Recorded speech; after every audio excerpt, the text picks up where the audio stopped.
సభకు నమస్కారం. సద్గురుదేవులకు గౌరవాభివందనాలు. రసాత్మక కావ్యం అన్నారు రసజ్ఞులు. పాఠకులు హృదయాలను స్పర్శిస్తూ స్పందిస్తూ రసతృప్తి కావించేదే కావ్యం. లోక కళ్యాణమే కావ్య లక్షణం. సాంఘిక ప్రయోజనమే దాని లక్ష్యం. ఉత్తమ పదలాలిత్యం గల సత్సాంప్రదాయపు సాహిత్యం ఒక అమృత గంగ. అది ఒక రసవాహిని. అది ఒక జీవధార. ఆ మధుర స్రవంతిలోని మందార మకరందాలు నిరాదరణ పొందకుండా నిత్య నూతనంగా వెలసిల్లాలనే మా చిరు ప్రయత్నానికి రూపకల్పనే ఈ చరమ గీతం.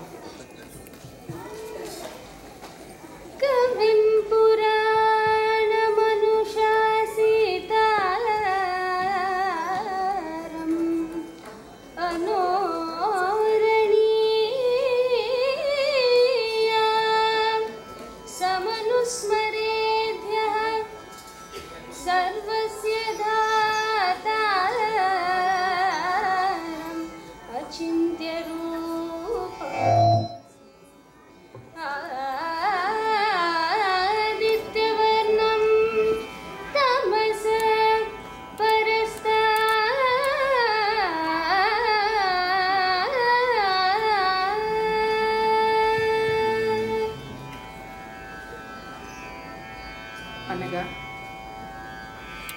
ఎవరైతే ఆది కవి అయి పురాతనమైన తత్వాన్ని అన్నింటినీ శాసించేది, అణువులకు అణువు అన్నింటినీ ధరించేది, చింతలకు అందనటువంటి అంధకారానికి అతీతమైన సూర్యుని వలె ప్రకాశించే ఆ తత్వాన్ని ధ్యానిస్తారో అతడు ఆ దివ్య తత్వాన్నే చేరుతాడు. ఇది శ్రీకృష్ణ పరమాత్మ మనకు భగవద్గీత 8వ అధ్యాయంలో చెప్పిన 9వ శ్లోకం. అనుద్వేగకరం వాక్యం సత్యం ప్రియహితం చ యత్ స్వాధ్యాయాభ్యసనం చైవ వాంగ్మయం తప ఉచ్యతే.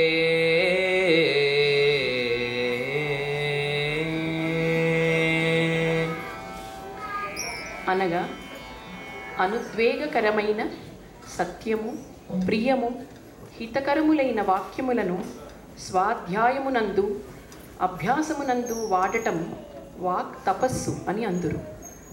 ఇది శ్రీకృష్ణ భగవానుడు భగవద్గీతలో 18వ అధ్యాయంలో 15వ శ్లోకంగా మనకి వివరించాడు.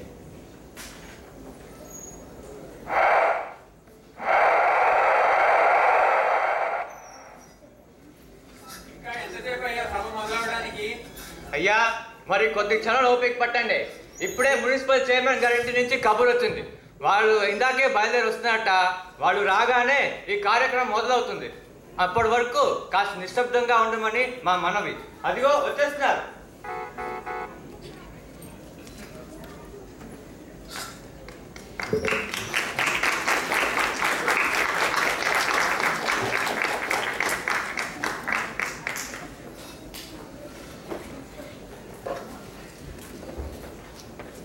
Hello, mic test 1 2 3 check.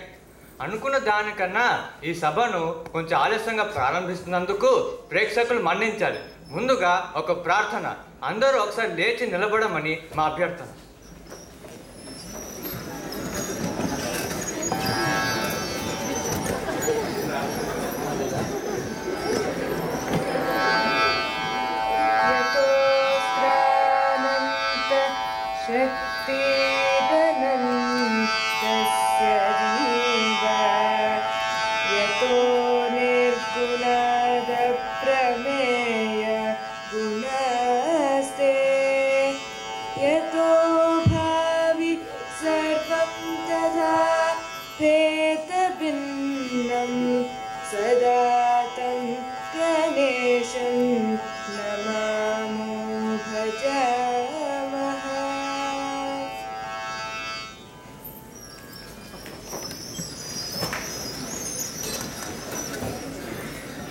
ఇప్పుడు మన మున్సిపల్ చైర్మన్ శ్రీ శేషగిరి గారు వచ్చి మాట్లాడతారు.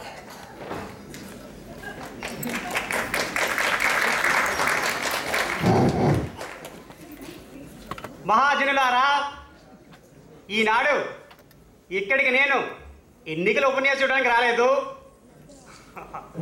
అలాగే మీరంతా నాకు ఓటు వేయమని అడగడానికి ఈ సభ ఏర్పాటు చేయను లేదు. మరి ఈ రోజున ఒక బృహత్ కార్యక్రమం కోసం మనం అందరం ఇక్కడ కలుసుకున్నాం. అదేమిటంటే ఈ శుభదినాన మన పురపాలక సంఘం ఉచిత పఠనా మందిరాన్ని అంటే మున్సిపల్ లైబ్రరీని ప్రారంభిస్తుంది. ప్రజల్లో పఠనాభిరుచిని పెంచడానికి, ఉత్తమ గ్రంథాలు ప్రజానీకానికి అందుబాటులో ఉంచడానికి ఈ పుస్తక భాండాగారం విజ్ఞానికి ఆలయంగాను, విచక్షణా జ్ఞానానికి ఆలవాలంగాను పనికొస్తుంది. మరి ఈ ప్రారంభోత్సవ వేడుకల్లో ముఖ్య అతిథులుగా పాల్గొనడానికి అంగీకరించి విచ్చేసిన మన పట్టణ పౌరులు శ్రీ మాణిక్య శర్మ కవి గారికి,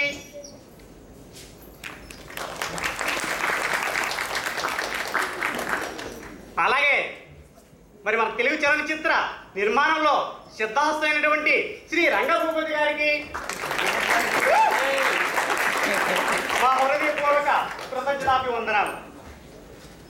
సాహిత్య సంస్కారం వల్ల సమాజం జాగృతమవుతుందని విశ్వసించే వాళ్ళలో నేను ఒకడిని. అలనాడు శ్రీ గురదాడ అప్పారావు గారు కానివ్వండి, శ్రీ వీరేశలింగం పంతులు గారు కానివ్వండి, శ్రీ సుబ్రహ్మణ్యం భారతి గారు కానివ్వండి, ఇంకా ఎందరో మహానుభావులు తమ కవితా ఉద్యమం ద్వారా ప్రజల్లో తరతరాలుగా జీర్ణించుకున్న మౌఢ్యాలను, మూఢనమ్మకాలను శలభాల్లా చెదరగొట్టారు. ఆనాటి రచనలు నిద్రాణంగా ఉన్న ప్రజానీకాన్ని తట్టిలేపి చైతన్యం చేసి స్వాతంత్ర సమరంలో రక్తతర్పణం చేయగల ప్రచండ యోధులను సృష్టించాయి. అందుకే కవులకు, రచయితలకు, జర్నలిస్టులకు మన ప్రజా పరిపాలన వ్యవస్థలో గురుతరమైన బాధ్యత ఉంది. మరి వాళ్ళను సగౌరవంగా ప్రోత్సహించడం, సముచితంగా సన్మానించడం మా వంటి ప్రజాప్రతినిధుల కనీస కర్తవ్యం. అయితే ఈనాటి సాహిత్య వాహిని గట్లు తెంచుకున్న గోదావరిలా ప్రవహిస్తుంది. పుంకానుపుంకాలుగా వస్తున్న ఈనాటి రచనలు తాత్కాలికమైన ఉల్లాసాన్ని కలిగిస్తున్నాయి, కానీ శాశ్వతమైన మనోవికాసాన్ని కలిగించలేకపోతున్నాయి. దానికి తగ్గట్లు మన సినిమా సాహిత్యం రంగభూపాలి గారు మనం క్షమించాలి, ఎంతో నీచంగాను జుగుప్సాకరంగాను తయారైంది. ఇదంతో శోచనీయమైనటువంటి విషయం. అయితే ఇటువంటి విషయాలలో కూడా తాము నమ్ముకున్న ఆదర్శాలకు, అభ్యుదయ భావాలకు భిన్నంగా ఏనాడు కూడా తమ రచనా వ్యాసంగాన్ని కొనసాగించిన శ్రీ మాణిక్య శర్మ కవి గారు లాంటి వారు ఉన్నారంటే మనం ఎంతో గర్వించదగిన విషయం.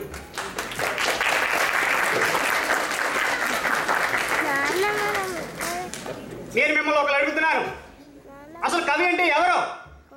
4 తెల్లగాయలు నిలబరిచే మిషనా? కాదు. అశ్లీల, అసభ్య, శృంగార పదప్రయోగాలతో కుర్రకాయలను విరుదాలు పట్టించే మనిషా? అంతకన్నా కాదు. విత్తనంలో మహావృక్షం దాగినట్లు అక్షరాలతో బ్రహ్మాండాన్ని సృష్టించగల బ్రహ్మస్వరూపుడే కవి. చీకటి బియ్యాల లాంటి మానవ హృదయాల్లో చిన్మయకాంతులు చిందించగల జ్ఞానస్వరూపుడే కవి. అలసి సొలసి సొమ్మశీలన మానవ హృదయాలకు తన కవన సుధా సమీరంతో గింజామరళి వీచే మలయ మారుతుడే కవి. అంతెందుకు, సమాజంలో అవినీతి పెంచుకుతున్నప్పుడు తన విమర్శన ప్రణవనాదంతో విజృంభించే ప్రళయ రుద్రుడే కవి. మరో విషయం ఏంటంటే మానవుణ్ణి మాదిరి వైపు నడిపించే పేదకారుడు కూడా కవే. మరి ఆనాడు రారాజులు రాజ్యాన్ని పాలించినట్లుగా కవిరాజులు మన హృదయ సామ్రాజ్యాన్ని పరిపాలిస్తుంటారు. అంతటి మహాకవి మానవతావిది అయిన శ్రీ మాణిక్య శర్మ గారు తమ కలంతో చెక్కిన కావ్యశిల్పం కాంతి పదంలో జీవనరథం ఈ మధ్యనే ముద్రించడం జరిగింది. ఆ పుస్తకం ఆంధ్ర భారతికి స్వర్ణాభరణం కాగలదని ఆశిస్తూ దాని మొదటి ప్రతిని శ్రీ రంగభూపతి గారిని ఆవిష్కరించమని కోరుతూ ఇంతటితో సెలవు తీసుకుంటున్నాను.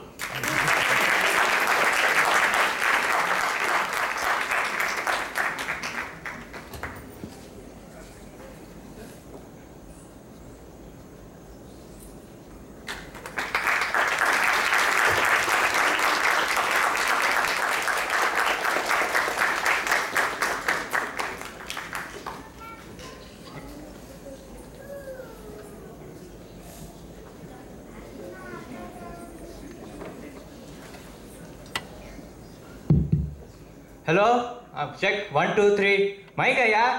ప్రేక్షకులు కొంచెం సావధానంగా కూర్చోవాలి. మరి ఒక ముఖ్యమైన ప్రకటన. ఇప్పుడు ఈ పుస్తకం బయట ఏర్పాటు చేసిన బుక్ ఎగ్జిబిషన్లో దొరుకుతుంది. ఇప్పుడు మన మాణిక్య శర్మ గారు ఈ గ్రంథాలయాన్ని ప్రారంభించి మాట్లాడతారు. ఏది కత్తి?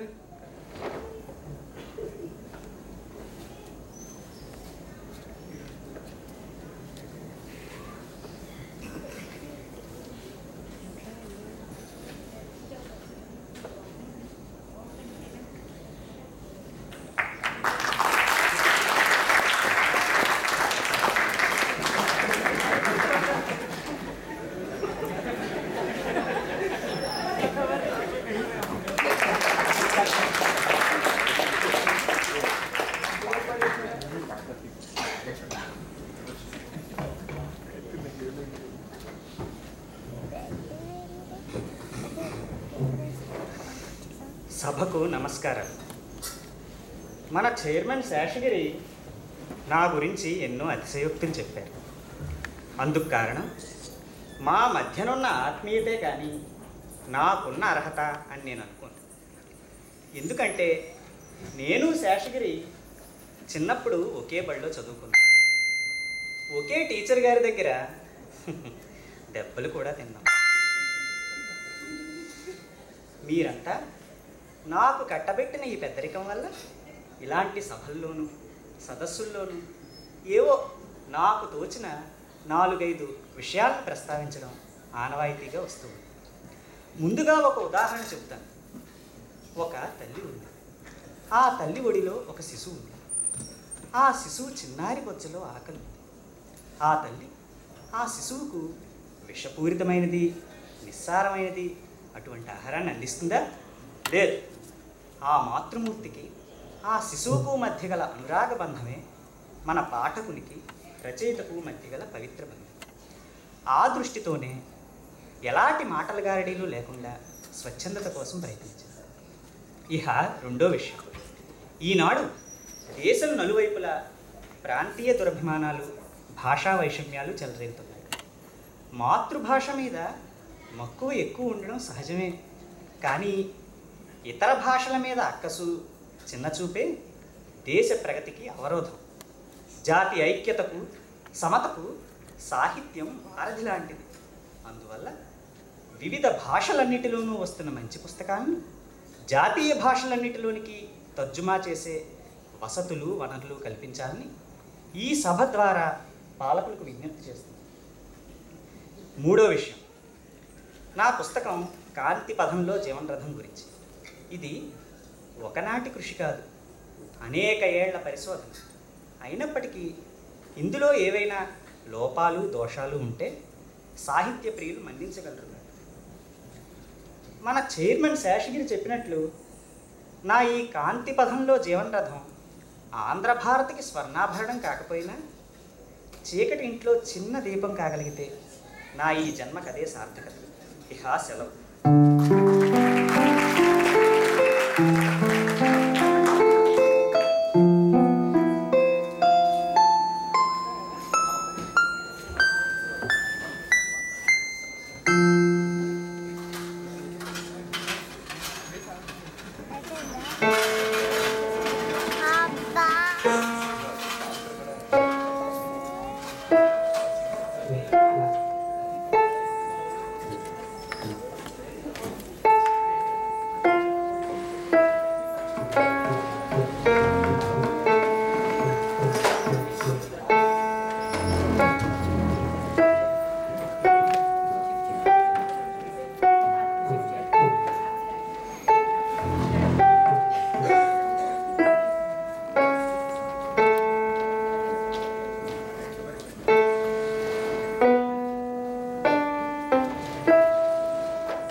జానకి, జానకి, వస్తున్నానండి.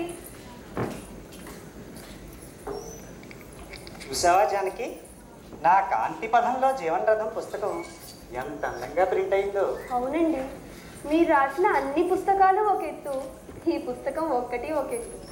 మీకు వచ్చే కీర్తి ప్రతిష్టలకు ముందుగానే దిష్టి తీసేస్తాను. అంతా చేదస్తాం. అవును, ఇవాళ నీ ట్యూషన్ పిల్లలు ఇంకా రాలేదే? వచ్చే వేళ అయిందండి. వాళ్ళకి పూజా జపం పూర్తయింది. ఇవాళ మరో అంశం మొదలెట్టాలి. ట్యూషన్కి వస్తున్న ఆ పిల్లలు ఈ రోజన్నా డబ్బులు ఇస్తే బాగుండు. ప్రతిరోజు నోటి దాకా వస్తున్న ఆ పసిపిల్లల ముఖాలు చూసి అడగలేకపోతున్నానండి. సిరిమువ్వల నాదాలకి, సాహిత్య గోష్ఠులకి వంశపారంపర్యంగా ఆలవాలమైంది ఇల్లు. ఇప్పుడు మనకు జరుగుబాటు కావటం లేదని ఆ కళలను మనం అమ్ముకుంటామా జానకి? అందుకే కదండి ఆ పిల్లలు మనకేం కానుకలు ఇవ్వలేకపోయినా నాకు తెలిసిందంతా వాళ్ళకి నేర్పుతుంది. పైగా ఆ చిన్ని చిన్ని పాదాలు అడుగులు వేస్తుంటే ఆ నటరాజమూర్తే నాట్యం చేస్తున్నట్టుందండి నాకు. ఈ జీవన పోరాటంలో రోజు చాలా భారంగా గడుస్తుంది కదా? అవునండి, రాను రాను పూట గడవటమే కష్టంగా ఉంది. పాలలోకి పంచదార లేదనే వాళ్ళు కొందరైతే గడ్డిలోకి ఉప్పు లేదనే వాళ్ళు మరికొందరు. హాయ్ కొండల వాడికి మన మీద ఎప్పుడు దయగలుగుతుందో ఏమో. మనం ఒకసారి తిరుపతి వెళ్ళి రావాలి జానకి. ఆ కళ్యాణ శ్రీనివాసుని కన్నులారా చూసి ఎన్నో రోజులు అవుతుంది కదూ? అవును, ఇంట్లో చెల్లించాల్సిన ఉడుపులు కూడా చాలా ఉన్నాయండి. జానకి, నీకు గుర్తుందా మన ఇద్దరి పెళ్ళి తిరుపతిలో జరగటం? అప్పుడు మనం ఎంత చిన్నవాళ్ళం. మన ఇద్దరిని డోలీల్లో కూర్చోబెట్టి ఓహో ఓహో అంటూ కొండపైకి మోసుకెళ్ళడం నీకు గుర్తులేదు? లేకే, అప్పుడు మీరు నా మీదకు మట్టి బిడ్డ విసిరారు కూడా. బాల్య చాపల్యం. నీ డ్యాన్స్ స్టూడెంట్స్ వచ్చినట్టున్నారు చూడు. రండమ్మా, మీకోసమే ఎదురు చూస్తున్నా.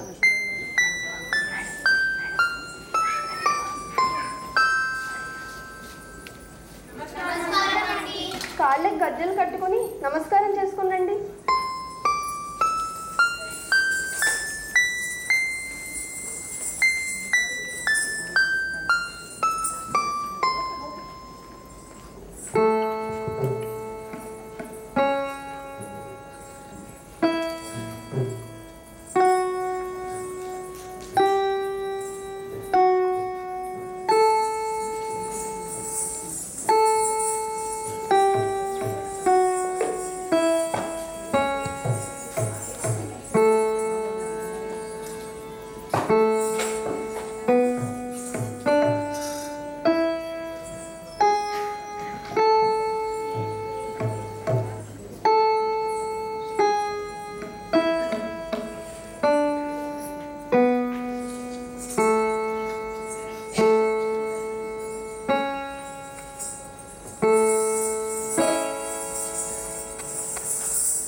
ఏది ముందుగా కొన్ని అడుగులు చేయండి.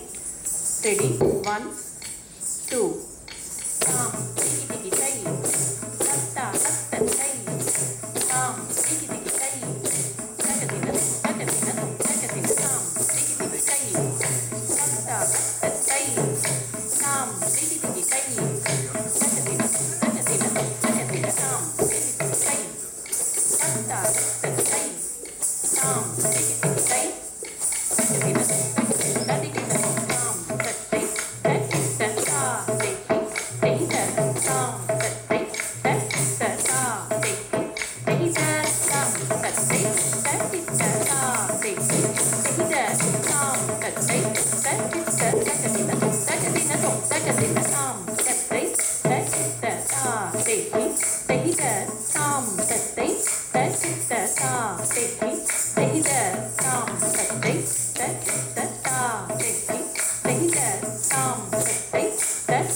Come,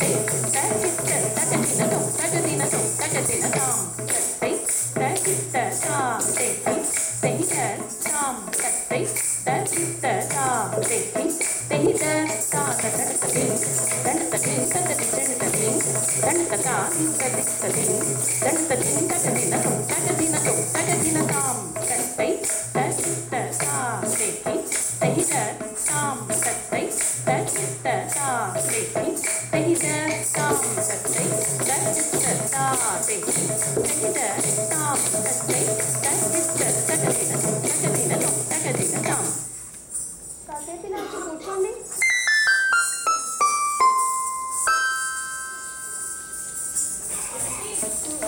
స్కూల్ యానివర్సరీ కోసం మా అమ్మ మీ దగ్గర కొత్త డాన్స్ నేర్చుకోమన్నారు. అలాగే దానికేం భాగ్యం. ఆ శృతి పెట్టే పట్టుకో.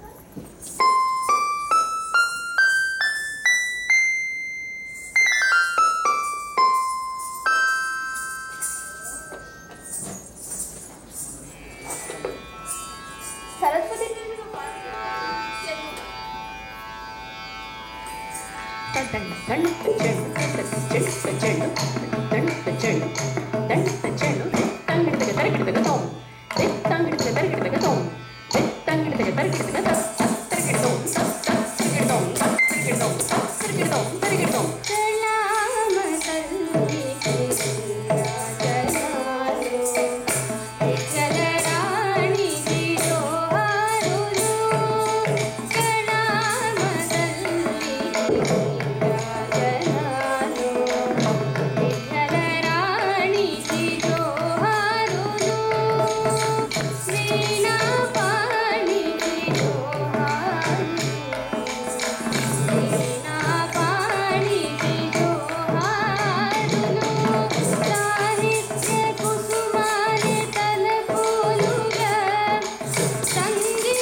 జానకి,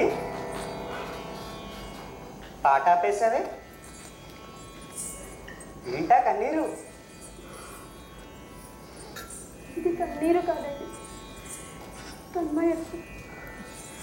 సాహిత్య సరస్వతి మూర్తి భవించిన మిమ్మల్ని చూస్తూ ఉంటే నా కన్ను చెమర్చుతుంది, కన్ను పులకరిస్తుంది. నేను సాహిత్య సరస్వతిని అయితే నువ్వు సంగీత సరస్వతివి కావా జానకి? కుందేందు तुषारहार धवला या शुभ्र वस्त्रान्विता या वीणा वरदण्डमण्डितकरा या श्वेत पद्मासना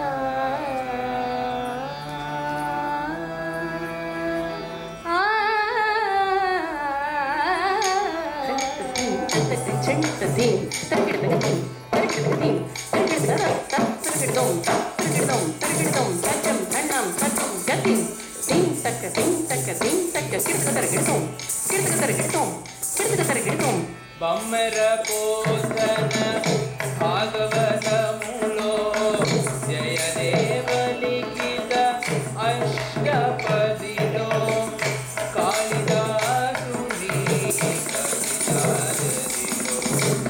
कालिदासुनी कविताजदिलो विरिसनुनी भाव वैभोगमो विरिसनुनी भाव वैभोगमो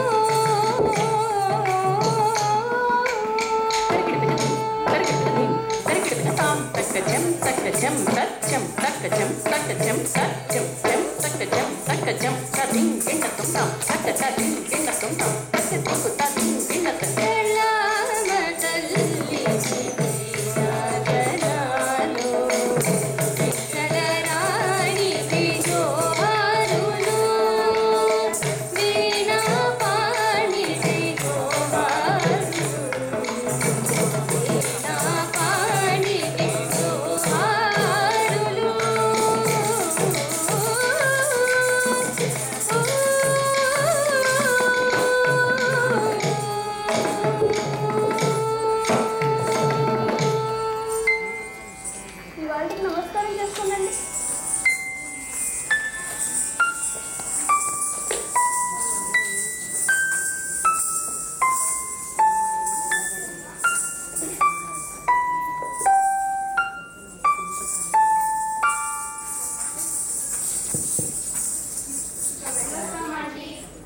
మీరు బాగా సాధన చేయండి.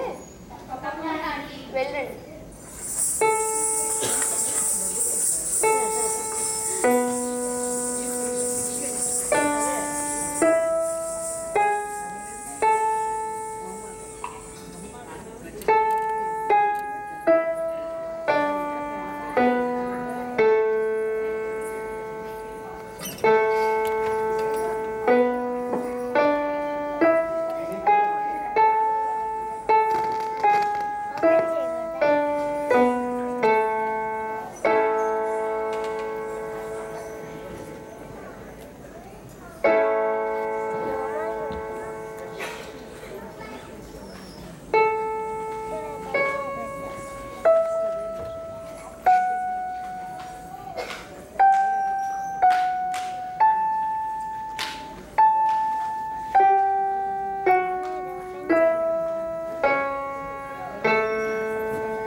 రారా కేశవ, ఫ్యాక్టరీ నుంచి ఇదేనా రావటం? అవునా అన్న, ఇవాళ మార్నింగ్ షిఫ్ట్, ముందుగా పర్మిషన్ తీసుకుని మరీ వచ్చాను. చేవాడివి కోడల్ని కూడా తీసుకురాలేకపోయావా? అయ్యో రామ, మన కోడలా? ఆవిడ మన ఇంటికి ఎందుకు వస్తుందండి? ఆ ఆస్తులు అంతస్తులు నత్తమాలైతే నెత్తిన పెట్టుకొని చూసుకునేది. ఏది కాదురా, ఇవాళ మాకేం ఆధారం లేదనే కదా మీ ఆవిడ ఉన్న ఊళ్ళోనే వేరే కాపురం పెట్టించింది. ఈ ముసలి వాళ్ళిద్దరు అంత గొడవయ్యారట్రా మీకు? ఇప్పుడు ఆ పాత విషయాలు ఎందుకు జానకి, ఊరుకో.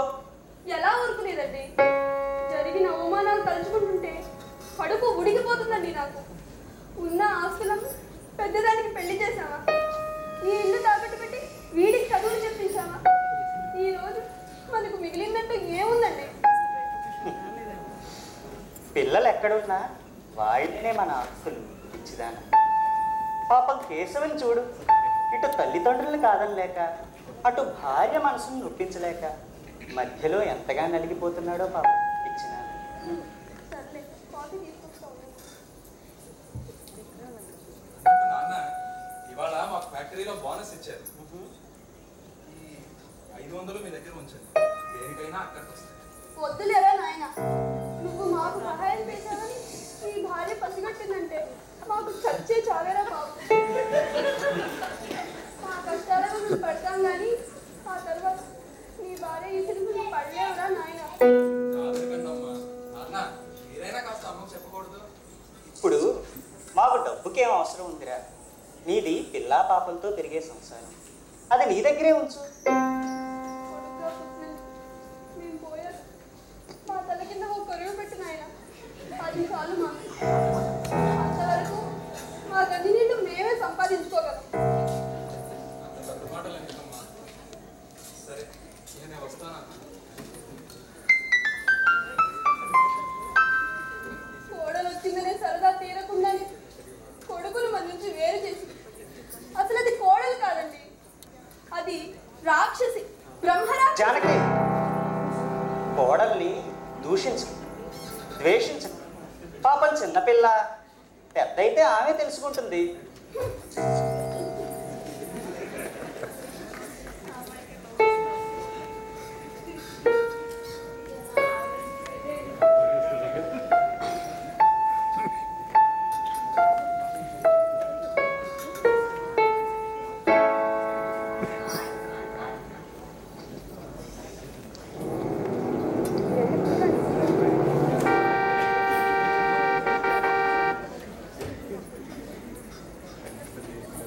కూర్చోండి.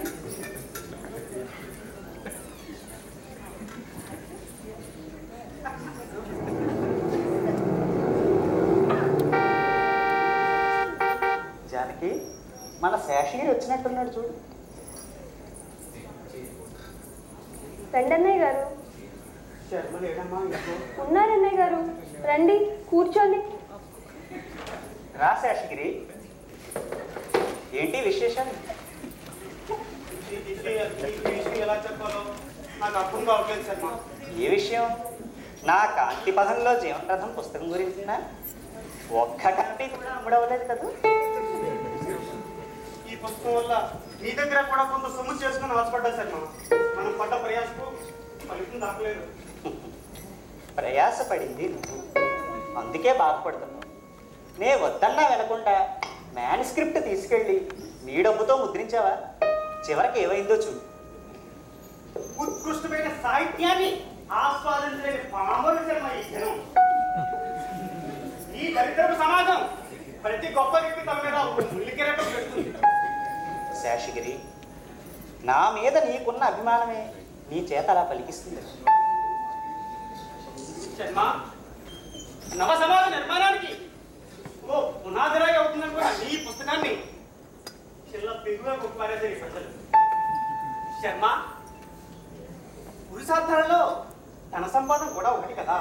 పోనీ నువ్వు కూడా 4-5 ఒక దంపరచులు చేసి డబ్బు సంపాదించకూడదు. శేషగిరి, కవుల్లో హరిదాసులు సిరిదాసులు అని 2 జాతులు ఉన్నాయని గుర్తుంచుకో. భక్తిలో మాణిక్యమనే నానుడి నీ పట్ల సార్థకమవుతుందా?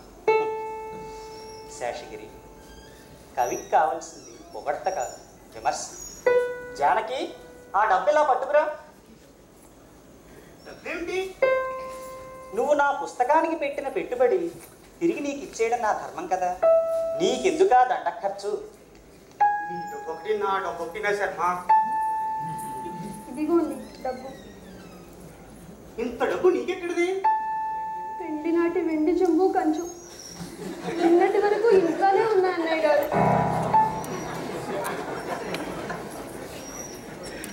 నాతో మాట మాత్రమే నేను చెప్పకుండా ఎంత పని చేసావు శర్మ. ఈ చాలస్తూ నీదే కానీ ఇంకో మాట పట్టించుకో కదా. నేను ఈ డబ్బు తీసుకోను. తీసుకోకుంటే మనిద్దరి మధ్య ఉన్న స్నేహం ఈ రోజుతో ఆఖరు.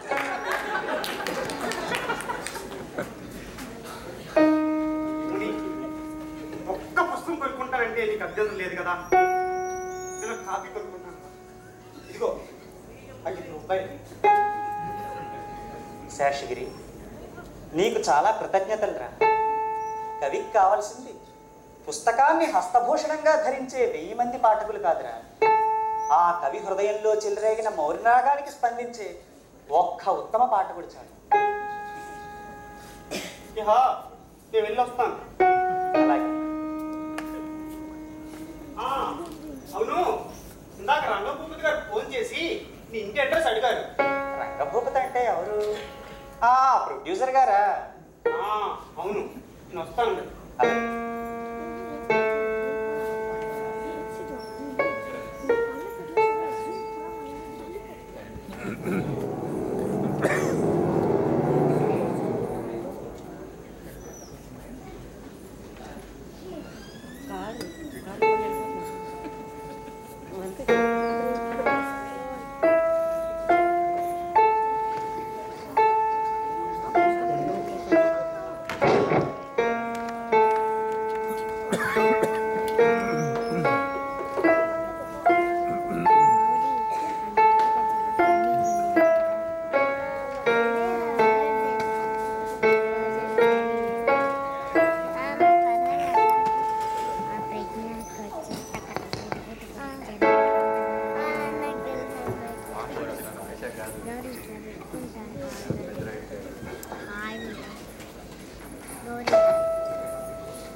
పూజకన్నీ సిద్ధం చేసావా జానకి? ఈ పక్కనే ఉన్నాయండి. సానా గంధం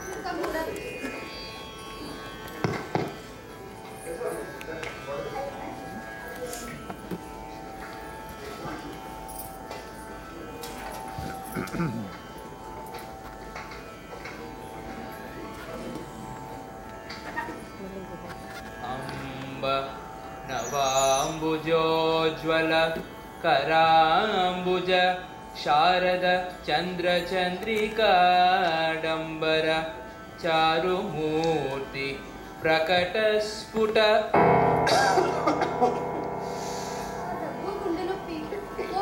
డాక్టర్ చూపించుకోకూడదు.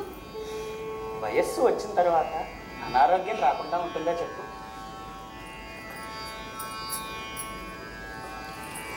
దేవి శరణం హంసవాహిని,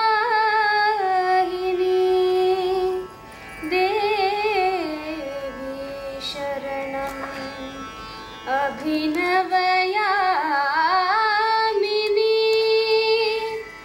దేవి శరణం అద్భుతలాసిని,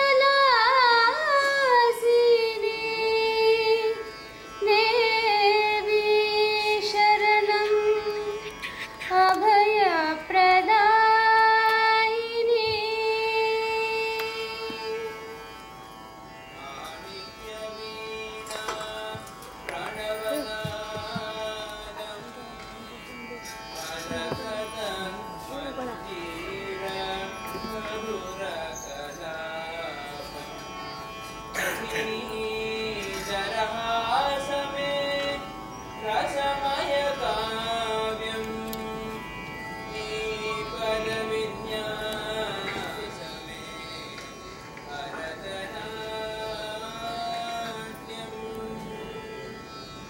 దేవి శరణం హంసవాహిని, దేవి శరణం అభినవయామిని,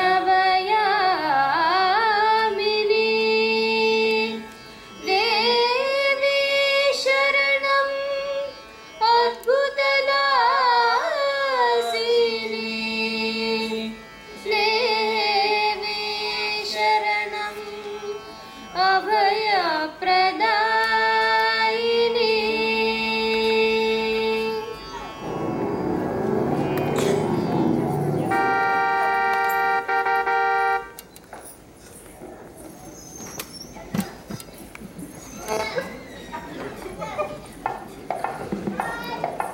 రండి రంగభూపతి గారు.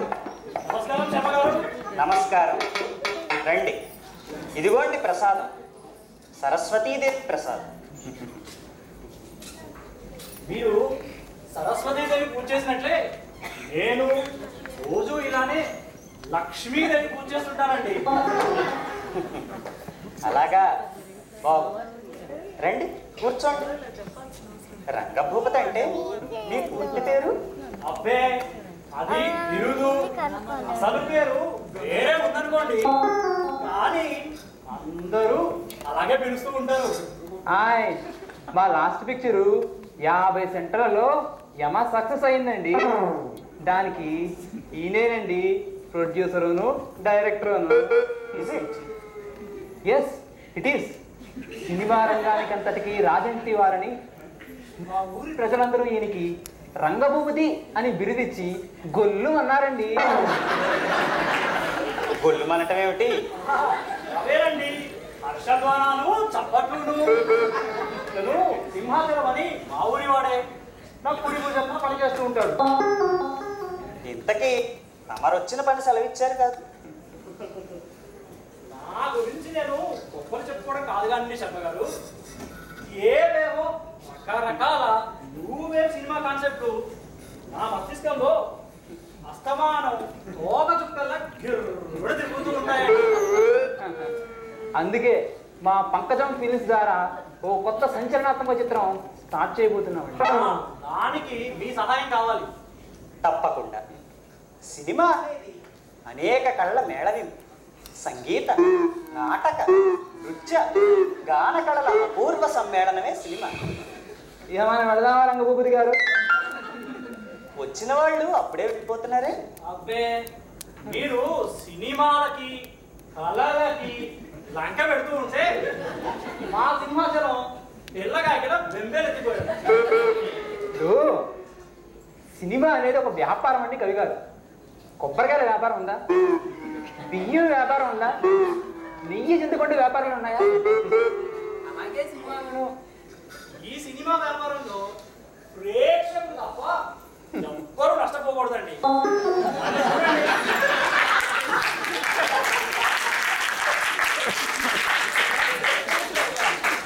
నన్ను చూడండి, నేను సినిమాలు ఎందుకు తీస్తాను? నా కోసం తీస్తాను.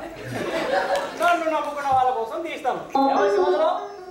అవునండి, ఒకప్పుడు మా ఇంట్లో మామూలు వర్షం కురిసేదండి.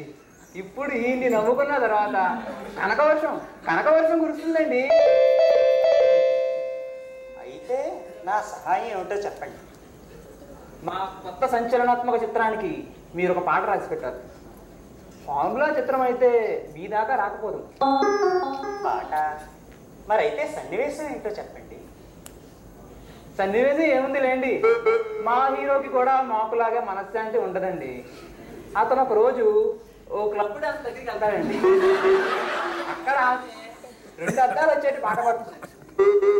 ఆ పాట మీరు రాసి పెట్టాలి. అయితే పాటలో శృంగార రసం ఉండాలన్నమాట. అదే అలాంటి రసాలు మాకు వచ్చిరావండి. మరైతే ఏ రసం ఉండాలి? వరుణ రసం ఉండాలండి. శబ్దార్థ చంద్రికలు కరుణరసం అన్న పదం విన్నాను కానీ ఈ వరుణ రసం అనే పదం అదా అండి, వర్షం పడుతున్నప్పుడు హీరోయిన్ల మీద పాట చిత్రీకరిస్తే ఆ పాటలో ఊరుతుందండి. మరి ఆ పాట జోరుకు వాళ్ళంతా హీరోలు గోళ్ళతో దత్తరిల్లి పోవాలి కదండి. ఇదా సంచలనాత్మక చిత్రం. అవునండి, ఆ వరుణ రసంతో పాటు కాస్త హ్యూమరసం, ప్రేమ రసం, ద్విపాత్ర రసం, ఫైట్ రేపు రసాలు అన్నీ కుంభకోణం చేసి వదులుతామండి. అప్పుడప్పుడు వాటితో పాటు పాముల్ని కూడా వదలాల్సి వస్తుంది. ఇప్పుడు కానీ మా సంచలనాత్మక చిత్రం పూర్తి కాదండి. జానకి, కాస్త సొంటి గంధం తీసి త్వరగా ఇలా పట్టుకురా.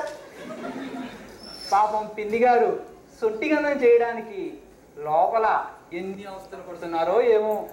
సినిమా తీయటానికి మేము అన్ని అవస్థలు పడుతుంటామండి. చాలా అపవయ్యా కబుర్లు. ఊరికే ఇందాకడి నుంచి వింటున్నాను. ఎందుకయ్యా ద్వంద్వార్థాల చెత్తపాటలు పెట్టి కుర్రకారును పెడత్రోవ పట్టిస్తారు? తలా తోకాలేని కథలతో అనేక మారాముళ్ళు వేసి ప్రజలను విసిగిస్తారు.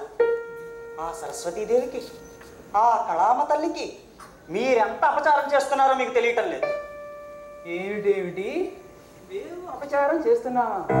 మీకు తల్లి అయిన సరస్వతీదేవి మాకేమైనా అత్తయ్య అవుతుందా? ఆవిడ మాకు కూడా తల్లేనండి కలిగారు. ఆ సరస్వతీదేవి మీ కంటికి కంచి పట్టు చీర, వంకీలు, వడ్డాణాలతో దర్శనం ఇస్తూ ఉంటుంది. ఆ సరస్వతీదేవి మాకు సిల్క్ మెక్సీలతోనూ షల్వారు కమీజులతోనూ దర్శనమిస్తుంటారు. శివ శివ, ఎంత అపభ్రంశపు మాటలు. ఇంతకీ మీరు పాట రాయరా? అసలు పాట అంటే ఏంటో చెప్పండి. పాట అంటే మాట కానిదే పాట అండి. సాహిత్యం లేని సంగీతం, మాధుర్యం లేని పానీయం లాంటిదయ్యా పాట అంటే. వసంతారామాల్లో కొసరి పూసే కోయిల కూత కర్ణామృతం. మరి మన ఆడియన్స్కి కోళ్ళ కోతలు, కొంగల కోతలు పట్టినంతగా కోయిల కోతలు పట్టవండి. రంగభూపతి గారు చెప్పండి. ఇహ నేను మీకు చేసే సహాయం ఏం లేదండి. మంచితనం, మానవత్వం ఉన్న పాత్రలు సృష్టించండి. లలిత కళలను పోషించే సినిమాలు తీయండి. సమాజంలో ఉన్న కుళ్ళును వేలెత్తి చూపే సినిమాలు తీయండి అయ్యా. అలాంటప్పుడు మీ ప్రయత్నాలకు నా సహకారం ఎల్లప్పుడూ ఉంటుంది. Good God. శర్మ గారు, చైర్మన్ శేషగిరి మీ గురించి ఎంతో గొప్పగా చెప్పారు. ఇప్పుడు కల్లారా చూస్తున్నాం, మీ గురించి విన్నాం. మిమ్మల్ని సినిమాలకు పరిచయం చేయాలని మేమిద్దరం ఇలా వచ్చాం. శర్మ గారు, మిమ్మల్ని మార్చడానికి మేమిద్దరం ఇలా ప్రవర్తించాం, కానీ ఆఖరికి మీరే గెలిచారు. మమ్మల్ని క్షమించండి. శర్మ గారు, మీ స్థితిగతులు విన్నాను. మనస్సుకు చాలా కష్టం అనిపించింది. ఈ ప్యాకెట్ చూడండి, ఇందులో 10,000 రూపాయలు దోతల చాపులున్నాయి. వీటిని స్వీకరించి దయవుంచి మమ్మల్ని ఆశీర్వదించండి. రంగభూపతి గారు, కవి అనేవాడు భావప్రియుడే కానీ బాహ్యప్రియుడు కాడు. నాకెందుకీ బట్టలు, అయినా చేసిన పనికి ప్రతిఫలం ఆశించేవాడినే కానీ ఇలాంటి కానుకలు దాన ధర్మాలు స్వీకరించే అలవాటు నాకు లేదు. నన్ను క్షమించండి. శర్మగారు, మిమ్మల్ని చూస్తుంటే ఓ అమరగాయుడి కంఠం నుండి వెలువట పాట గుర్తుకు వస్తుంది. ప్రతి కళాకారుడి హృదయం ఆ శారదాదేవి మందిరమేనని. ఇక మా సెలవు ఇప్పించండి. శర్మగారు, ఈ రంగభూపతి స్నేహానికి ప్రారంభించే మనిషి. మీకు ఎటువంటి అవసరం వచ్చినా నాకు తెలియచేయండి. తప్పకుండా. మీ అభిమానానికి కృతజ్ఞత. నమస్కారం.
వచ్చింది సినిమా వాళ్ళు అనుకుంటాను.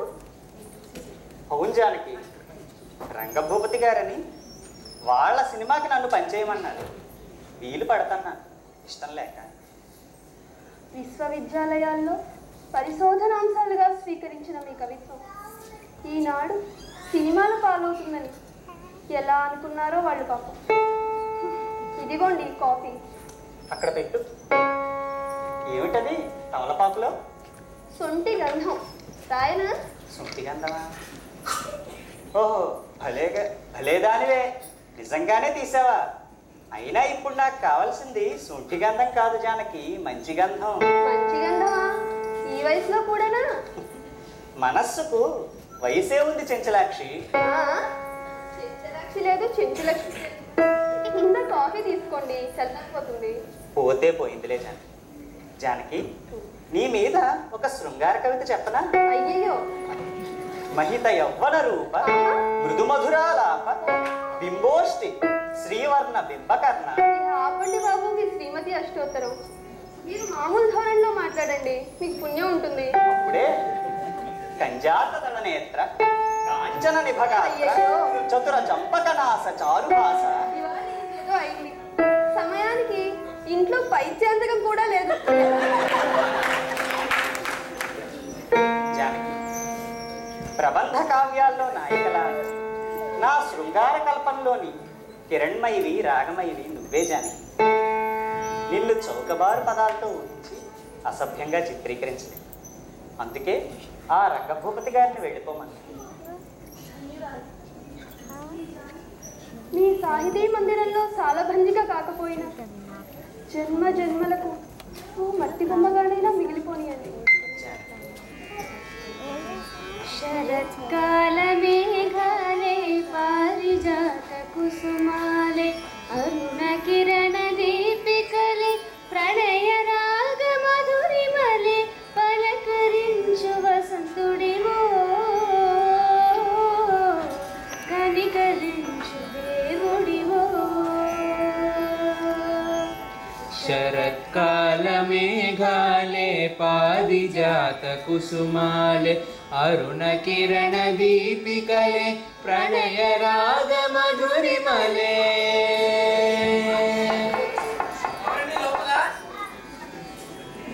ముందు మీరు చెప్పండి. జానకి, అది మీ అన్నయ్య గొంతులా ఉంది. అవునండి, ఏమిటో ఈ పాటలు అవి నాకు చచ్చే సిగ్గేస్తుంది బాబు.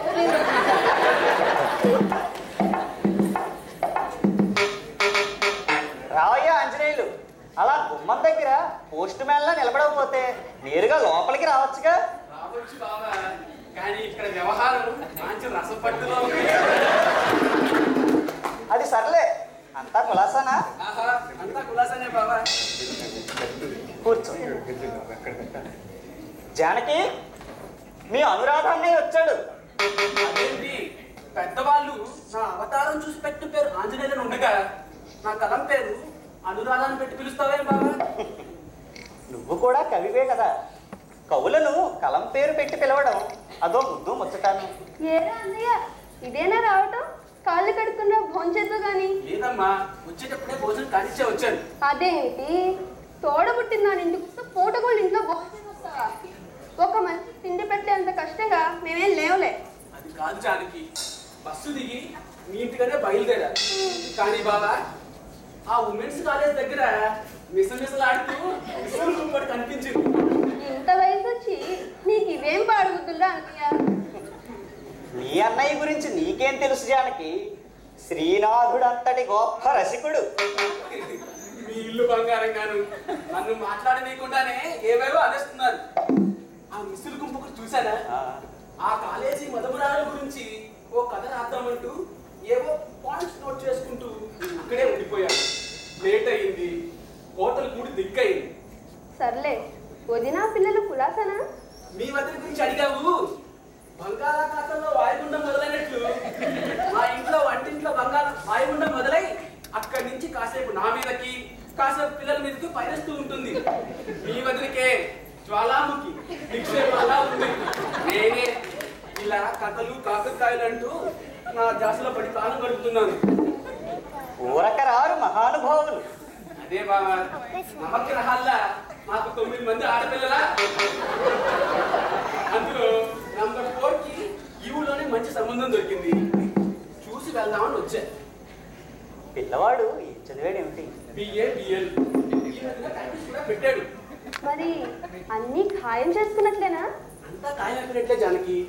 కుర్రవాడు రాయాలి కదా, కోర్టు అంత కళ్యాణ మండపంలో దస్తావేజంత శుభలేఖలు వేసి పెళ్లి ఘనంగా చేయాలని మా కాబోయే వేకుడు అమీన్ అలా అరుస్తున్నాడు. మరి డబ్బు సదుపాయం చూసుకున్నావా? అందుకేనమ్మా, ఇదిగో ఈ నవల చూడు. ఈ నవల ఒకటి రాసి ఈ ఊర్లోనే తెలిసిన పబ్లిషర్ ఉంటే చూపించి వెళ్దామని వచ్చాడు. అదేంటి, పుస్తకం అంతలా ఉంది? ఏమిటో ఆ నవలారాజం చెప్పుకుంటే సిగ్గుచే. అదే నా నవల పేరే అదమ్మా. ఏమిటో బాబా, ఇవాళ రేపు మానుస్క్రిప్ట్ డబ్బకాయ గజనిమ్మకాయ సైజుల్లో లేనిదే ఏ పబ్లిషర్ ప్రింట్కి తీసుకోవట్లేదు. ఇప్పుడు ఇంతలా ఉందా, ప్రింట్ అయితే ఉసిరికాయంత అవుతుంది.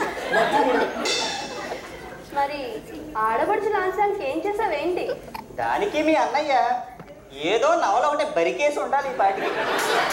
అసలు దేశంలో సగం పేపర్ కొరత ఇలాంటి వాళ్ళ మూలంగానే వచ్చింది జానకి. మళ్ళీ ఏ నోల గీకి పెట్టావన్నయ్యా? ఆయన అన్నదానికి తగ్గట్టు కన్నె వయసు కస్సుమని అంటుంది. ఎందుకనదు?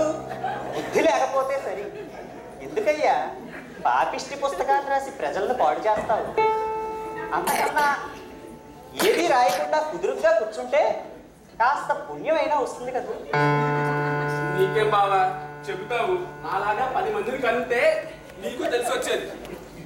నేను రాసేది పాఠకులలో ఉత్తమ అభిరుచిని పెంపొందించడానికి, అంతేగాని నీలాగా వాళ్ళ అభిరుచికి తగ్గట్టు రాయడం ఈ జన్మలో జరగదు. రోజుని ఎటువైపు తిప్పినా దాని శిరస్సు పైకే ఉంటుందిరా అలిమేలన్నయ్య. ఇంకో కలం పేరు పెట్టి పిలిచావు. ఇదిగో బావా, నాకు మొత్తం 4 కలం పేర్లు. అందులో 2 ఆడవి 2 మగవి.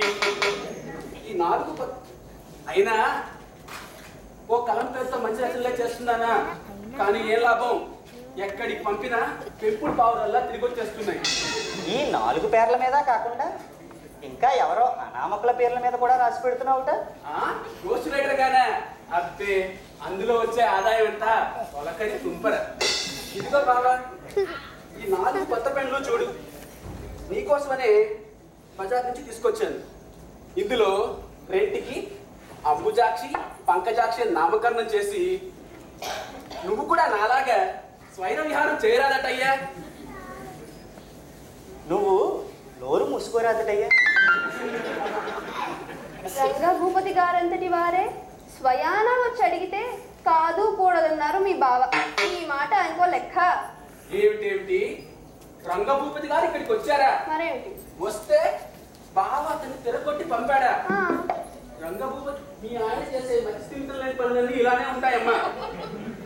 రంగభూపతి గారి దర్శనం కోసం నాలాంటి కవులు ఎంతమంది ఎంత కాలంగా పడిగాపులు కాస్తున్నారో మీకేం తెలుసు.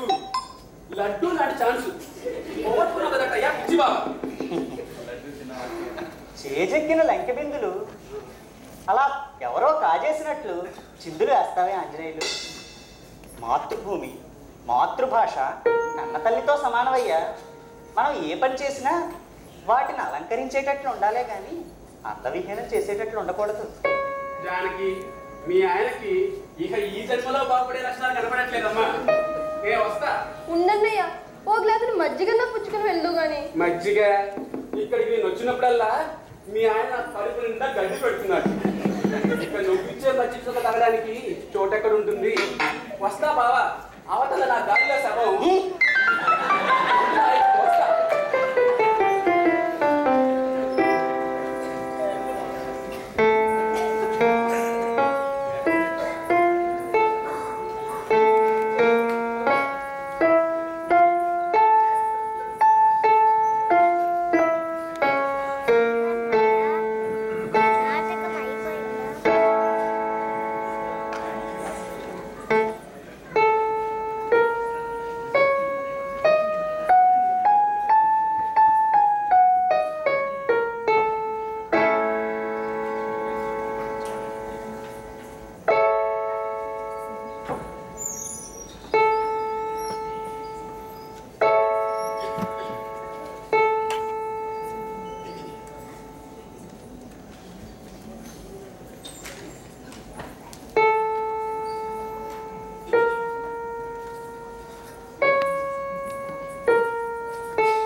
ఎంత చెరిగినా పోవడం లేదు.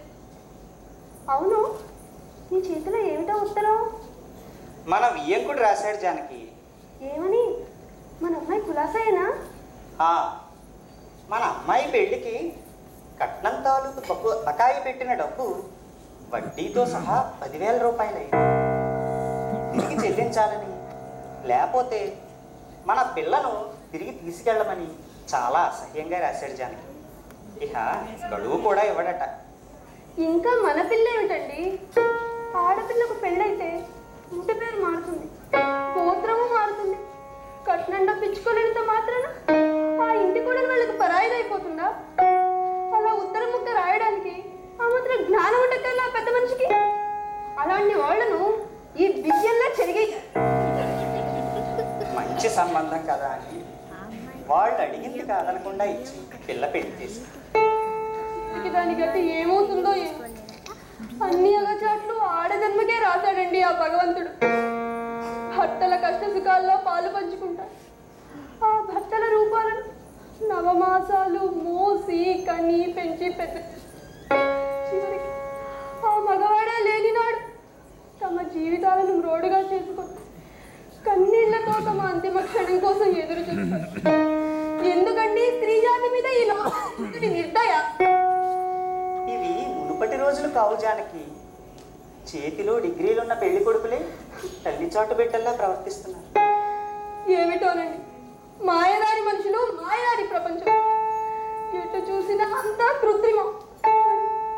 మన అమ్మాయి కాపురం నిలబడే ఉపాయం నాకేం పాలు పోవటం లేదు జానకి. ఒకటా రెండా 10,000 రూపాయలు ఉన్న పళంగా తెమ్మంటే నేను ఎక్కడి నుంచి తేగలను? నాన్నగారు, అక్క ఉత్తరం రాసిందండి. నీకు ఉత్తరం వచ్చిందట్రా కేశవ? అవునండి, కట్నం బాకి నన్నైనా తీర్చమని పాపం ఎంతో ప్రాధాయపడుతూ రాసింది. ఏ మాత్రం చాప్యం చేసినా తన ఆఖరి చూపులు కూడా తప్పదు. అయ్యో బిడ్డ ఏమో గహిత్యం చేసుకుంటుందో ఏమో. ఏమండి నాకు భయంగా ఉందండి, కాళ్ళు చేతులు వణుకుతున్నాయండి. నాకు బెంగగానే ఉంది జానకి. ఈ విషమ పరిస్థితిని ఎదుర్కొనే అవకాశం ఎలా వస్తుందో ఏమో. ఒక్క విషయం అడుగుతాను, సమాధానం చెప్పండి. కడుపు నిండా తిండి లేకపోయినా మిమ్మల్ని నోరు తెరిచి ఏదీ అడగలేదు. కట్టుకోను ఈ చింకి చీరే గతైనా మిమ్మల్ని పల్లెత్త మాట అనలేదు. జానకి అని నా పేరు పెట్టుకున్నందుకు అష్ట కష్టాలు మీతో మౌనంగా భరించాలే. కానీ ఈరోజు కడుపు తీపితో ఒక్క విషయం అడుగుతున్నాను. కన్న కూతుని రక్షించలేని మీ ఆదర్శాలు ఎవరి కోసం అండి? అవి ఉంటే ఎంత, లేకుంటే ఎంత? వాటిని తీసుకెళ్లి ఏ చెత్త కుప్పలలో పారేయండి. కొట్టండి. ఏ ఎత్తిన చేయి దించేశారే? పొత్తిళ్లలో పూల ఆడించడానికి పనికొచ్చిన మీ చేతులు కొట్టడానికి పనికొస్తాయి, దాని ప్రాణాలు తీయడానికి పనికొస్తాయి. భగవాన్, ఎంత నికృష్టమైన జన్మనిచ్చావయ్యా. మీ ఇద్దరి వల్ల కాదు. కేశవ, ఆ సిరిములు ఇలా పడే నడి వీధిలో గజ్జ కట్టి నా బిడ్డ నేనే రక్షించుకుంటాను. ఇలా పడేయరా అవి. నేను వెళ్ళొస్తాను. ఒక్క క్షణం ఆగు జానకి. ఒరే కేశవ, ఆ రంగభూపతి గారి ఇంటికి వెళ్ళి ఆయనతో చెప్పు. ఆయన అడిగిన పాట ఏ విధంగా రాయమంటే ఆ విధంగా రాయడానికి నేను సిద్ధంగా ఉన్నానని చెప్పు. ఏమండి, ఇదేనా మీ ఆలోచన? అత్యంతరమే లేదా? లేదు జానకి. ఈ మాణిక్య శర్మ పచ్చ శృంగారం రాస్తాడు, పరమ చండాలం రాస్తాడు, స్త్రీ జాతే సిగ్గుతో చచ్చిపోయేటట్టు రాస్తాడు జానకి. ఇదేనా మీ నిర్ణయం? అవునరా, కన్నబిడ్డల ఆకళ్ళు తీర్చడానికి ఒళ్ళు అమ్ముకుంటున్న కన్న తల్లులున్న దేశం రా ఇది. ఇదేం అంత చెడ్డ పని కాదులే. పో, ఆ రంగభూపతి గారితో చెప్పు. ఏనాడు దేనికి ఎవరిని దేహి అన్ని మహాకవి మాణిక్య శర్మ ఈ రోజు తన చేతులు చాచి అర్థిస్తున్నాడని చెప్పరా. పో. మరి మీ అభిమానుల సంగతి ఆలోచించారా నాన్న? అభిమానం గాలివాటం లాంటిదిరా. కొత్త పోకడల ప్రభంజనంలో ఏనాడో కొట్టుకుపోయారా నా అభిమానులు. ఒకవేళ ఉన్నా వాళ్ళు నా సంతాప సభలకు చందాలు వసూలు చేయడానికి పనికొస్తారా వాళ్ళు? ఎందుకండి ఎంత కోపం? మీ పరువు ప్రతిష్టలకు భంగం కలిగిందనేగా. నాకు ఎవరి మీద కోపం లేదు జానకి. నేను ఇన్నాళ్ళు ఈ శరీరమే ఒక ధర్మక్షేత్రం అనుకున్నాను. కవి అనేవాడు ఎలాంటి విషయవాసనలకు, వ్యసనాలకు, వ్యామోహాలకు లోనుకోకూడదు అనుకున్నాను. కానీ అసలు జీవితంలో ఏ పనైతే చేయకూడదు అనుకున్నానో ఆ పనే ఈనాడు చేయకూడదు. అయినా ఒక అందుకు నాకు ఎంతో సంతోషంగా ఉంది జానకి. ఎందుకో తెలుసా? ఈ మహాకవి మాణిక్య శర్మ చేసే ఆఖరి రచన ఇదే, చరమగీత.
నా రైటింగ్ ప్యాడ్ పట్టుకోవచ్చు.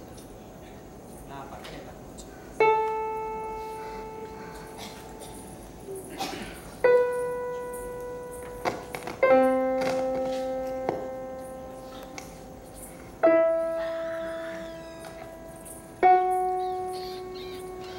ఇదిగోండి.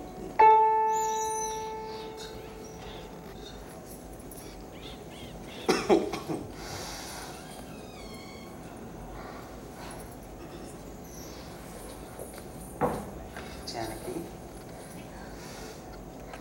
పోతన కాటుక కంటినీరు అనే పద్యాన్ని ఎంత ఆవేదంతో రాశాడు ఈనాడు నాకు అర్థమవుతోంది జానకి. నేను కూడా మీ అన్నయ్యలా 2 చేతులా సంపాదించి ఉంటే ఎంతో బాగుండేది కదా. మనం అంటే మన కోడలికి, ఇతర బంధువులకి చిన్న చూపు ఉండేది కాదు కదా. పైగా నీ జీవితం బంగారపు తూగుటుయ్యాలలో సుఖంగా గడిచిపోయేదేమో కదా. నన్ను క్షమించండి, మీతో పొరపాటుగా మాట్లాడాను. క్షమించాల్సింది నువ్వు జానకి. మనస్సును అంతర్ముఖం చేసుకున్న వ్యక్తికి ఈ ప్రపంచం అంతా ఒక దృశ్యంలా కనిపిస్తుంది. నా అభిమతం మార్చుకోకుండా ఇన్నాళ్ళు నీకే ముచ్చటా తీర్చలేదు. నిన్ను ఎంతో కష్టపెట్టాను కూడా జానకి. నన్ను మన్నించు జానకి. ఏం మాటలండి అవి? ఇప్పుడు నాకేం తక్కువైంది? ఆడదానికి పెనిమిటే పెన్నిదండి. జానకి, ఏదో గుండెల్లో సన్నగా నొప్పి వస్తుంది. ఈ క్షణం నీతో ఎంతో మాట్లాడాలనిపిస్తోంది. ఏవేవో కబుర్లు నీతో చెప్పాలనిపిస్తోంది జానకి. మీ మంచినీళ్ళు తాగండి. ఉండండి, ఎవరైనా డాక్టర్ని తీసుకొస్తాను. నువ్వు ఇక్కడి నుంచి కదలొద్దు జానకి. ఇలా రా, కూర్చో.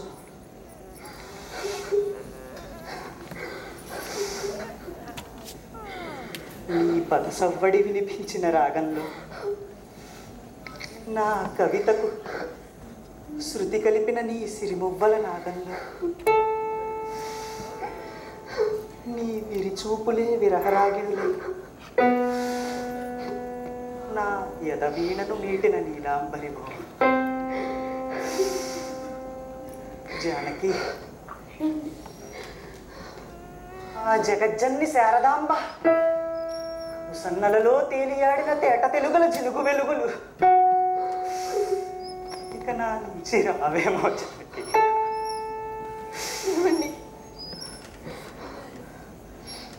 ఆ జగన్మోహిని నీలకురుల జాలువారిన మంజులతా శోభిత విమలరాగ లలిత పదాలు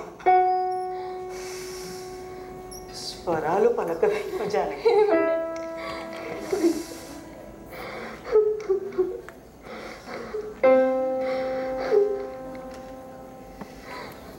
జానకి, నా చెయ్యి ఉడుకుతాను. నేను ఈ పాట రాయలేను. ఆ రంగభూపతి గారి పాట నేను చెప్తాను, నువ్వు రాయి.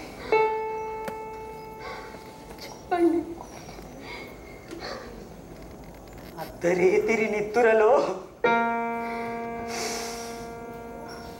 హద్దు తెలియని ముద్దులతో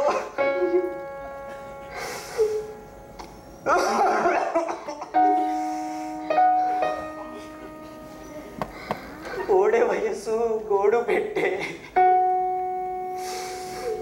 కన్నె చీర సెగలు కక్కే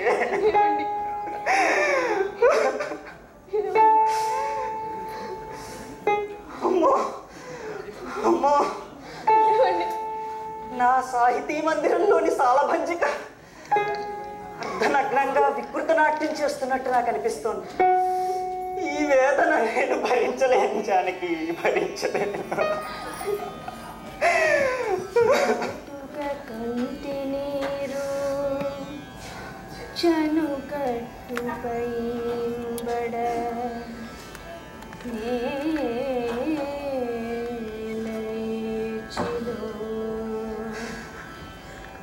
ఈటబ దైత్యమర్ధనుని గాడిలి కోడల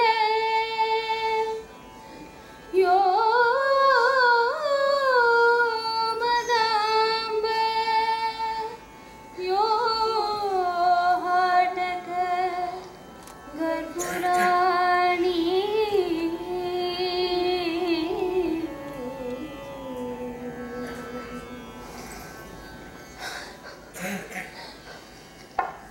వస్తున్నావా జానకి? వస్తున్నానండి. పూల సజ్జలాంటి చిన్నదాన్ని, పూతరేకులాంటి కుర్రదాన్ని, కన్ను కొట్టి వెన్ను తడితే నీ నోటిలో పండే తవలపాకు. ఎవరది? వస్తున్నాను, ఉండండి. ఏమండి, మన అమ్మాయి కేసులో వచ్చారండి. నాన్నగారిని హాస్పిటల్కి తీసుకెళ్ళాలి. అయ్యో ఏమైందమ్మా? వద్దు జానకి. రేఖ,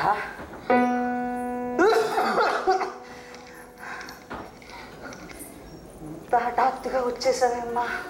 ఇంటికి పోయేటప్పటికి అక్క టెలిగ్రామ్ ఉంది నా స్టేషన్కి పోయి నేనే తీసుకొచ్చాను. నీకు ఉత్తరం రాసినప్పటి నుండి మా మామగారు వాళ్ళు నా జీవితాన్ని దుర్భరం చేశారు నాన్న. ఆఖరు కట్టుకున్న మొగుడే నన్ను చంపాలని చూస్తే ఛీ, నా స్థానం అక్కడ కాదని కట్టుబట్టలతో వచ్చేసాను. సంసారాన్ని వదిలేసావా రేఖ? అమ్మా, అది సంసారం కాదు, విషపూపం. కష్టమో నిష్ఠూరమో మౌనంగా భరించాలే కానీ సంసారాన్ని కూలదోసుకుంటావా రేఖ? అమ్మా, మెట్టినింట్లో ఆదరణ లేకపోయినా ఆ ఇంటినే ఆశ్రయించాల్సిన అవసరం ఈ తరం వాళ్ళది, వాడి కాదు. నాకు కొత్త గొప్ప చదువు, 4 రాళ్ళు సంపాదించుకోవాలన్న నమ్మకము ఉంది.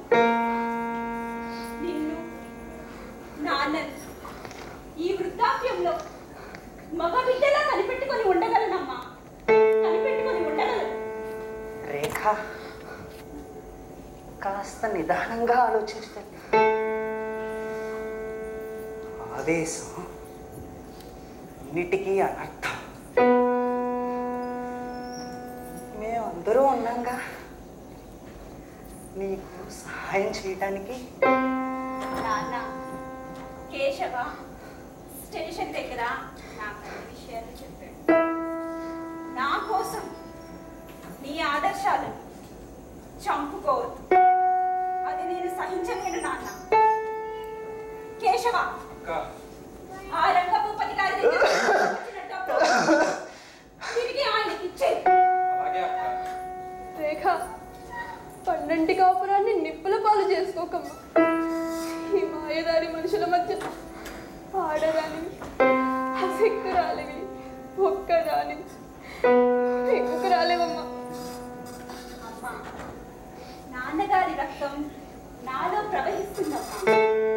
ఈ దౌర్భాగ్యం సమాజాన్ని ఎలా ఎదిరించాలో ముందు నీ చేతిలో ఉన్న ఆ పాట కాగితాన్ని చించేసి నే చెబుతాను.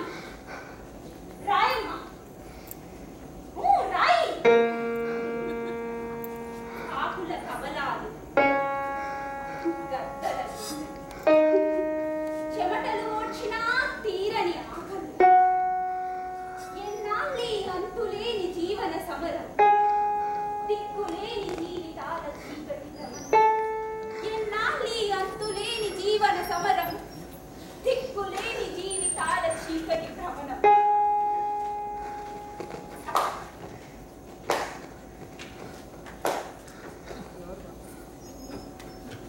చూసావా జానకి?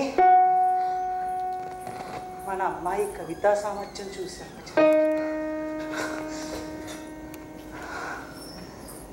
ప్రదోష కాలంలో కరాళ నృత్యం చేసే అగ్నిశిఖ రేఖ. ఇలా రామ్మ, నిన్ను చూస్తే ఎంతో గర్వంగా ఉంది తల్లి. ఇలా రా తల్లి.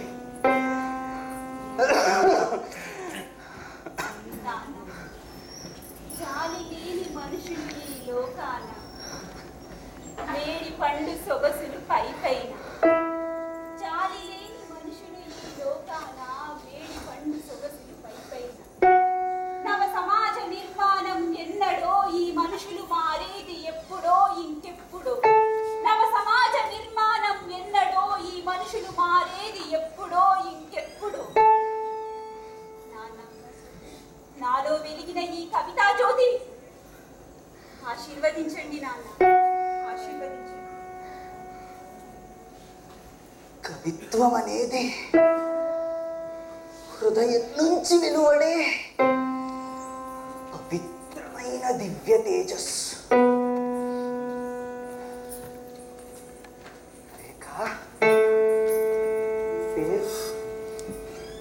రేఖ అని పెట్టుకున్నందుకు వెలుగు రేఖపై ఇంటి నూరేళ్ళు వర్ధిల్లు తల్లి, వర్ధిల్లు. శతమానం భవతి శతాయు పురుష.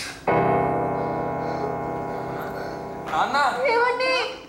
నాన్న, నన్ను ఒంటరిగా చేసి వెళ్ళారా? మీరు లేని ఈ సినిమా రవళించదండి, రవళించదు. నేను మీ వెంటే వస్తున్నా, నేను మీ వెంటే వస్తున్నా. అమ్మా, అమ్మా, నాన్న. అమ్మా, అమ్మా,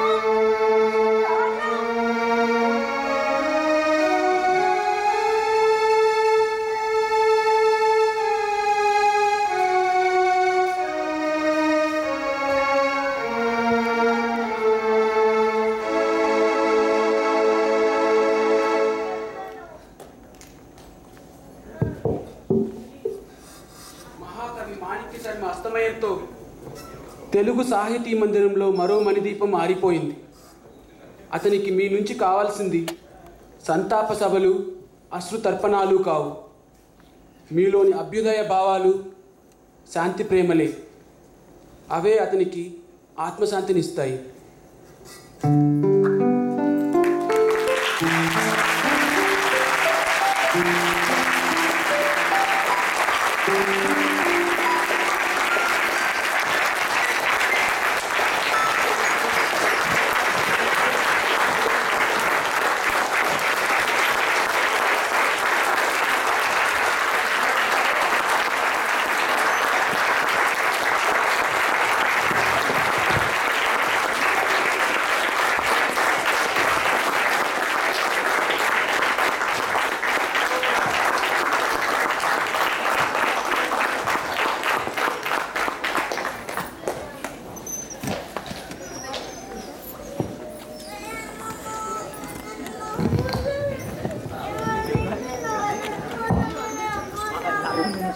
ధన్యవాదాలు. ఇప్పుడు పాత్రలు, పాత్రధారులు పరిచయం. శ్రీ మాణిక్య శర్మ గారుగా చిరంజీవి శివసాయి,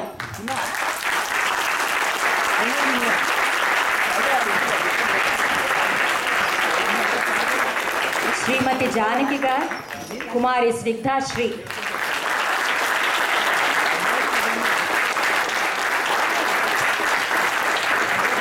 శ్రీ శేషగిరిగా చిరంజీవి సూర్య,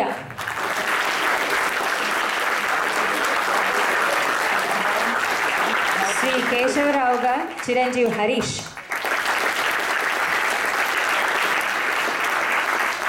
శ్రీ రంగభూపతిగా చిరంజీవి రామకృష్ణ, శ్రీ సింహాచలంగా చిరంజీవి హరీష్, శ్రీ ఆంజనేయులుగా చిరంజీవి హేమంత్, శ్రీమతి రేఖగా శ్రీమతి సౌమ్య. సభలో మొదటి వ్యక్తిగా మనకి సంభాషణ ఇచ్చిన వారు చిరంజీవి గంగాధర్ గారు. రెండవ వ్యక్తిగా ఇచ్చిన వారు చిరంజీవి ఉమావరుణ్. వీటితో పాటు మీకు తెలిసిందే సంగీత సహకారం, నృత్య సహకారం కూడా ఉండింది. సంగీత సహకారంలో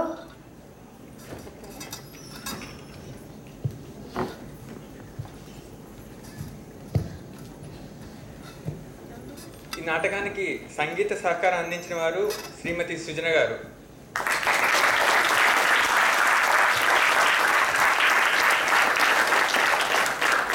నృత్య దర్శకత్వం వహించిన వారు శ్రీమతి కల్పన గారు.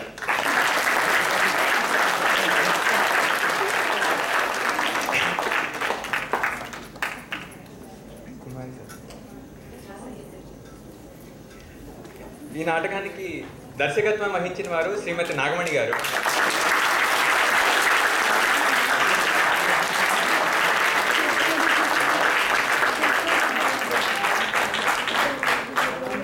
అలాగే మా నాటకానికి గాయని గాయకులుగా చేసిన వారు కుమారి సత్య,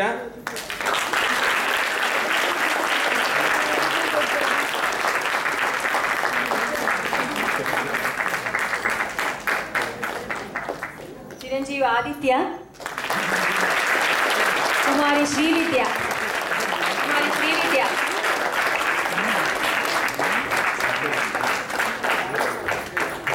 వాయిద్య సహకారం అందించిన వారిలో మృదంగం చిరంజీవి శివ, కీబోర్డ్ చిరంజీవి ఉమావరుణ్.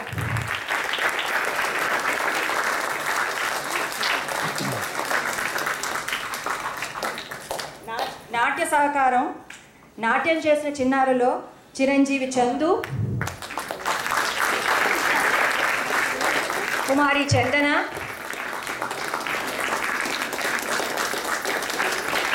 కుమారి తాన్య, కుమారి ప్రజ్ఞ, కుమారి రాధిక.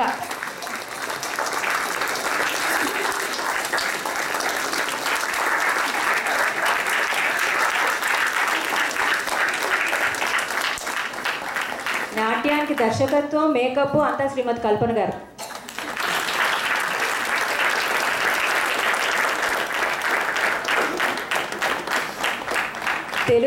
మనం తెలుగు మాట్లాడినప్పుడు 3-4 ఇంగ్లీష్ పదాలైనా వాడని రోజులు ఇవి, అందరం అలాగే. కానీ వీళ్ళింత సాహిత్యపరంగా ఉన్న నాటికను ఎంపిక చేసుకొని వాళ్ళ కృషితో వాళ్ళు ఇంతవరకు తెచ్చారు మన ముందుకి.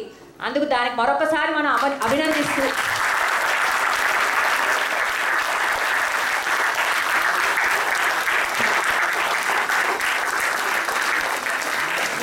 ముందు భవిష్యత్తులో ఇంత మంచి ప్రోగ్రామ్స్ రావాలని కోరుకుంటూ, మీరందరూ ఆనందించారని అనుకుంటూ, ఈ నాటకం రచన చేసిన శ్రీ రామచంద్రరావు గారి కృతజ్ఞతలు తెలుపుకుంటూ నమస్కారం.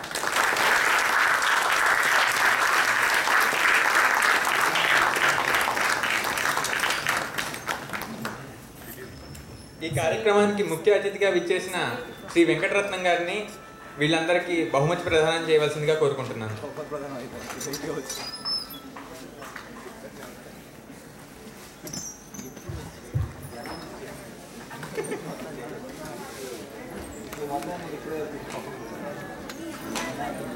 స్టార్ట్ అయిపోయింది.